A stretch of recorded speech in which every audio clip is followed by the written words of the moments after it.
Bonjour à tous, bienvenue chez Thérapsie Capsule.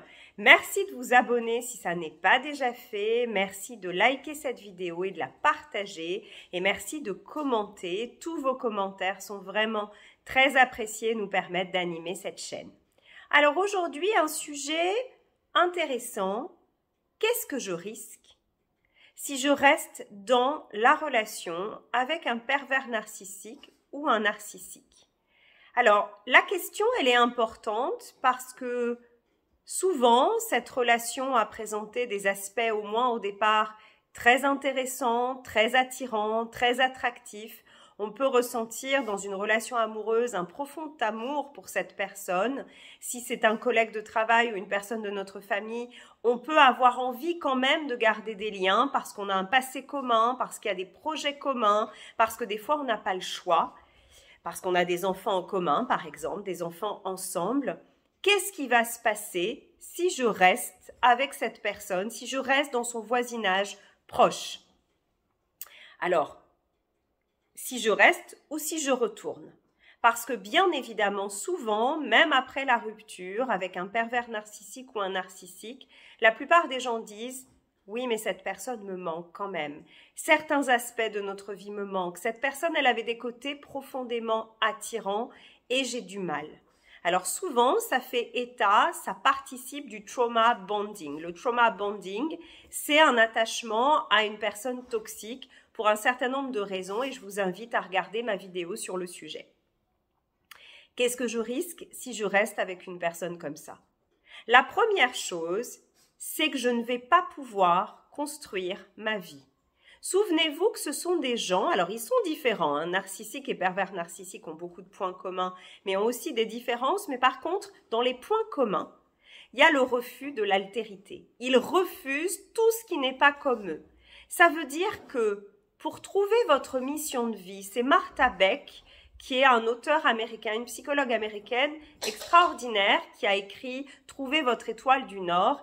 Elle dit que pour trouver sa mission de vie, il faut être pleinement à l'écoute de soi. Une mission de vie, c'est pas une autre personne qui peut la définir pour nous. C'est quelque chose d'intrinsèque, c'est quelque chose qui recouvre nos valeurs essentielles. Et ça, seulement si vous êtes dans un environnement propice à ça. Si vous vous autorisez à vous écouter, vous allez trouver ce qu'on appelle votre mission de vie, ce qu'en japonais on appellerait votre ikigai. Et c'est extrêmement important parce que on ne fait bien que ce qu'on aime. Ça veut dire que si vous passez à côté de ça dans votre vie, vous aurez un sentiment latent d'insatisfaction, de frustration, de somatisation, des choses qui ne vont pas. Et quand on fréquente de près ou de loin un narcissique ou un pervers narcissique, souvenez-vous que ce sont des gens qui détestent la joie, ce sont des gens qui détestent que l'autre soit pleinement heureux, pleinement satisfait. Pourquoi? Parce que quand on est pleinement dans sa mission de vie, on devient profondément autonome. Ça ne veut pas du tout dire qu'on rejette les autres, ça veut dire qu'on a une sorte de moteur intérieur qui s'est allumé, une flamme intérieure qui ne s'éteint pas. Et ces gens-là, pervers narcissiques et narcissiques, ils ne l'ont pas et ils en sont profondément jaloux. Et ils vont faire tout ce qu'ils peuvent pour éteindre votre flamme. Donc si vous restez ou si vous retournez dans cette relation, la première chose qui va être détruite, ce sont vos rêves. C'est ce qui fait votre essence. Ce que vous risquez, c'est de perdre votre identité. C'est de ne plus savoir qui vous êtes.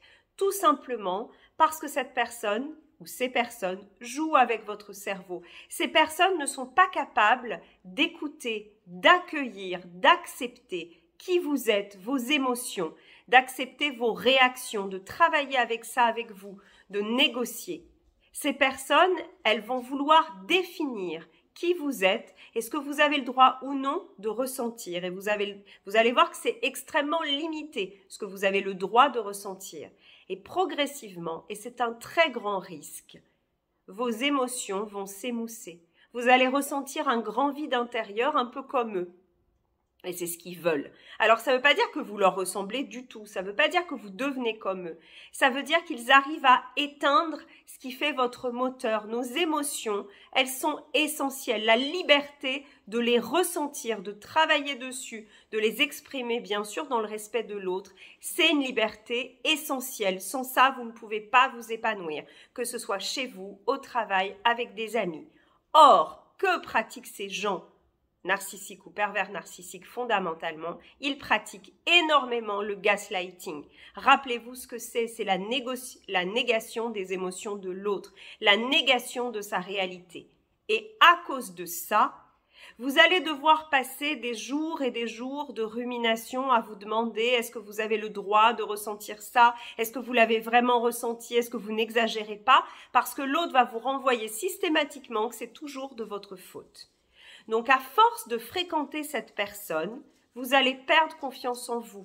Vous allez perdre confiance dans votre petite voix intérieure. Vous n'allez plus oser penser ce que vous pensez. Souvenez-vous également que ce sont des gens qui s'attaquent à vos valeurs essentielles. Vos valeurs essentielles, c'est ce que vous êtes. Et ces gens vont prendre un malin plaisir à remplacer vos valeurs par les leurs. C'est ça c'est ça le phénomène d'emprise. C'est quand progressivement, je suis dépourvue de ce qui fait ma substance au bénéfice de la substance de l'autre qui me colonise. Ça veut dire que ce sont plus mes pensées qui règnent dans ma tête, mais les pensées de l'autre. Bien évidemment, toujours dans son intérêt et pas dans le mien. Donc progressivement, je ne vais plus savoir qui je suis. Je ne vais plus avoir mon étoile polaire, mon étoile qui me guide, mon étoile du Nord. Je ne vais plus avoir ma mission de vie. Je ne vais plus avoir libre accès à ma vie émotionnelle. Alors vous allez me dire, beaucoup de gens me disent, oui, mais j'ai travaillé sur moi. Maintenant, je ne rentre plus dans les jeux psychologiques. Maintenant, j'ai compris à qui j'avais affaire. Maintenant, je vais utiliser la contre-manipulation et je vais m'en sortir. C'est vrai, vous allez mieux vous en sortir que par le passé. Vous allez un peu moins souffrir. Mais pour autant, est-ce que vous avez envie d'être casqué, armé, quand vous rentrez chez vous, avec symboliquement des armes psychiques? Peut-être pas. Est-ce que vous avez envie d'être dans une relation où vous ne pourrez jamais partager qui vous êtes vraiment, où vous ne pourrez jamais être soutenu, où vous ne pourrez pas être trop dans la lumière parce que sinon l'autre en prend ombrage? Souvenez-vous que si vous êtes avec un pervers narcissique, son but ultime, c'est de vous détruire. Posez-vous la question, quel intérêt profond vous avez à rester dans cette relation? Allez à l'intérieur de vous, osez regarder ce que ça vous ferait de quitter définitivement cette personne. Peut-être que ça vient toucher la blessure d'abandon. Peut-être que ça vient toucher des fragilités. C'est l'occasion magnifique pour vous de les travailler et de les dépasser. Parce que quand vous serez au meilleur de vous-même, quand vous irez bien, quand toutes vos blessures profondes, qu'on a tous à des degrés divers, seront guéries, vous verrez que, à de très petites exceptions près, peut-être le coparentage est une exception, vous ne voudrez pas rester dans le voisinage de cette personne.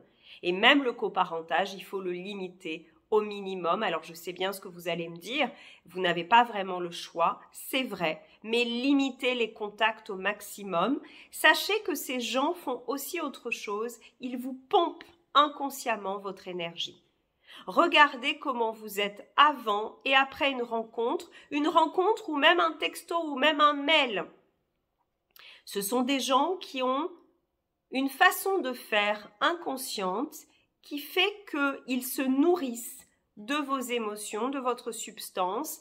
En fait, plus vous vous sentez bas, plus vous êtes dévalorisé, moins vous êtes bien, plus eux se nourrissent de ça et se sentent élevés. En fait, quand vous êtes là, ils ne peuvent pas se sentir bien en étant là, au même niveau que vous. Il faut nécessairement qu'ils vous dévalorisent pour eux se sentir bien.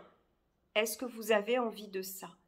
Ça veut dire que c'est illusoire de croire, et je vous le dis aujourd'hui, ces gens-là ne changent pas, mais même une coexistence pacifique va vous coûter énormément, va vous coûter en tension, parce que vous aurez beau vous raconter tout ce que vous voulez, votre inconscient sait pertinemment que ça n'est pas un environnement positif. C'est exactement comme si vous viviez dans une maison où il y a un gaz inodore, incolore, mais éminemment toxique qui circule. Vous allez finir, votre corps le sait, votre inconscient le sait, votre être profond le sait, et il va réagir, cet être profond, en déclenchant des maladies, en ayant des symptômes systématiquement, juste pour vous alerter, pour vous dire « sauf qui peut ».